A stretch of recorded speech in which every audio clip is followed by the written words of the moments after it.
বছর ঘুরে চলে এসেছে আবারও কুরবানির ঈদ। কুরবানির ঈদে গরু সংগ্রহের জন্য আমরা চলে এসেছি ঠাকুরগাঁয়ের খোঁচাবাড়ি হাটে। আজকের এই ভিডিওতে আমরা সেই গরু সংগ্রহের পুরো চিত্রটা আপনাদের সামনে তুলে ধরবো ইনশাল্লাহ। ঢাকা থেকে আমরা আরাফাত পরিবহনের একটি স্লিপার কোচে করে ঠাকুরগাঁয়ের উদ্দেশ্যে রওনা করেছি। খুবই কমফোর্টেবল ছিল এই বাসটি, বেশ প্রশস্ত এই সিটগুলো। আমরা সারা রাত শুয়ে শুয়ে ঘুমিয়ে এসেছি। সকাল 8টায় আমাদেরকে ঠাকুরগাঁয়ে নামিয়ে দিয়েছে আরাফাত পরিবহন।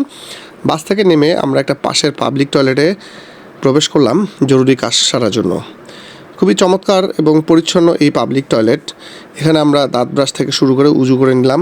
বাইরে একটা টিউবওয়েল ছিল, সেখানে ফ্রেশ হয়ে নিলাম। যেহেতু আমাদের হাতে বেশ কিছু সময় রয়েছে, তাই আমরা একটা পার্শ্ববর্তী মসজিদে গেলাম নামাজ পড়া এবং একটু রেস্ট নেওয়ার জন্য। বাট এখানে এসে দেখলাম যে বারান্দা, সেটিতেও তালা ঝুলছে। এর আগে আমরা এই বারান্দায় রেস্ট করেছিলাম, কিন্তু এবার সেই বারান্দাতেও তালা।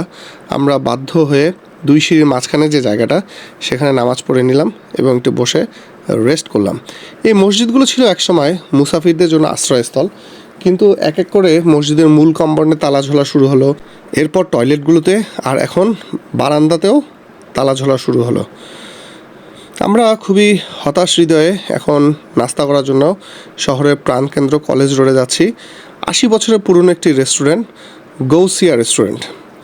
এই রেস্টুরেন্টের নামটা কিন্তু অদ্ভুত, স্পেলিংটা কিন্তু গাউসিয়া না, আমরা যেটা ইউজুয়ালি শুনে থাকি। এটা হচ্ছে গৌসিয়া রেস্টুরেন্ট।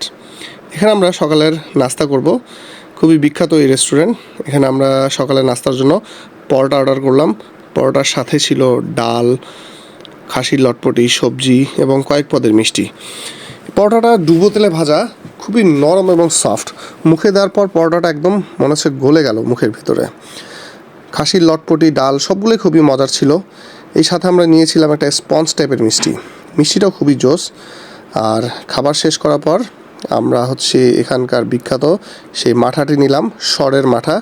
আর লাস্টে ছিল অসাধারণ স্বাদের রসমালাই। চায়ের মাধ্যমে আমরা আমাদের ব্রেকফাস্ট শেষ করলাম এবং আমাদের বিল আসলো মাত্র 720 টাকা। 3 জন মিলে 720 টাকা খেলাম আমরা। এত কিছু খাওয়ার পরও খুবই রিজনেবল এবং বেশ সুস্বাদু খাবারের এই রেস্টুরেন্ট। যেহেতু আমরা গরুর ব্যাপারী, আসলে আমাদেরকে তো পান একটু খেতেই হয়। পান না খেলে তো আমাদের আসলে ব্যাপারী ভাবটা আসে না। তাই আমরা খাবার শেষ করার পর পান খেলাম। আর এত চমৎকার একটা খাবারের পর পান না খেলে আসলে পূর্ণতা পায় না ব্রেকফাস্টটা। পান খাওয়ার পর এখন আমরা যাচ্ছি ব্যাংকে টাকা তুলব। গরুর ব্যবসায় এই ক্যাশ ক্যারি করাটা সবচেয়ে বিপজ্জনক এবং কঠিন একটি কাজ। অনেকেই ঢাকা থেকে ক্যাশ ক্যারি করে। আমি স্থানীয় ব্যাংক থেকে টাকা তুললাম। আমি ইসলামী ব্যাংকে ব্যাংকিং করি। এসালাম যাওয়ার পর বেশ ভালো সার্ভিস হয়েছে তাদের। খুব দ্রুতই আমরা চেক ভাঙিয়ে ক্যাশগুলো করে ফেললাম। অনেকগুলো টাকা আমাদেরকে দিয়েছে। এই টাকাগুলো এখন ব্যাগে ভরে আমাদেরকে নিয়ে যেতে হবে হাটে। গরুর হাটে আসলে কোনো চেক, MFS কোনো কিছু কাজ করে না। এখানে কাজ করে হার্ড ক্যাশ। এই গরু ব্যবসার মধ্যে সবচেয়ে ঝুঁকিপূর্ণ অংশ হচ্ছে এই ক্যাশ ক্যারি করে হাটে যাওয়া। আমাদের এই ক্যাশ ক্যারি করতেই হয় আপনাদের সুবিধার জন্য। অবশেষে চলে আসলাম আমরা সেই গরুর হাটে, 1000 বছরের পুরনো সেই হাট। এই হাটের এক এক জায়গায় এক এক ধরনের গরু থাকে। এক জায়গায় ষাঁড় গরু, কোনো জায়গায় গাভী গরু, আর বাছুর গরুগুলো এক জায়গায়। হাটে পৌঁছে স্পেশাল কিছু ড্রেস কোড আছে হাটের, আমরা সেই ড্রেস আপ করে নিলাম। হাটে প্রবেশ করব। ড্রেস আপ করার পর আমরা নেমে গেলাম আমাদের আসল কাজে। পৃথিবীর সবচেয়ে কঠিনতম একটি কাজ, গরু কেনাবেচা করা।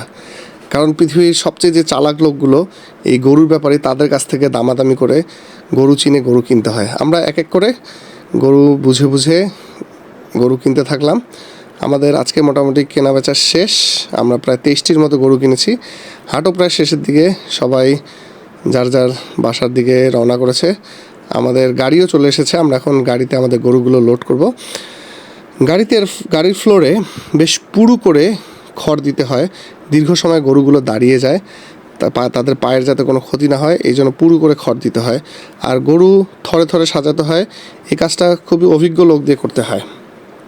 আপনি ও আপনার পরিবার যাতে একটি সুস্থ সবল দেশি ষাঁড় গরুর মাধ্যমে কুরবানি সম্পাদন করতে পারেন, সেজন্য অনেকগুলো লোক দীর্ঘদিন ধরে কঠিন পরিশ্রম করে থাকে।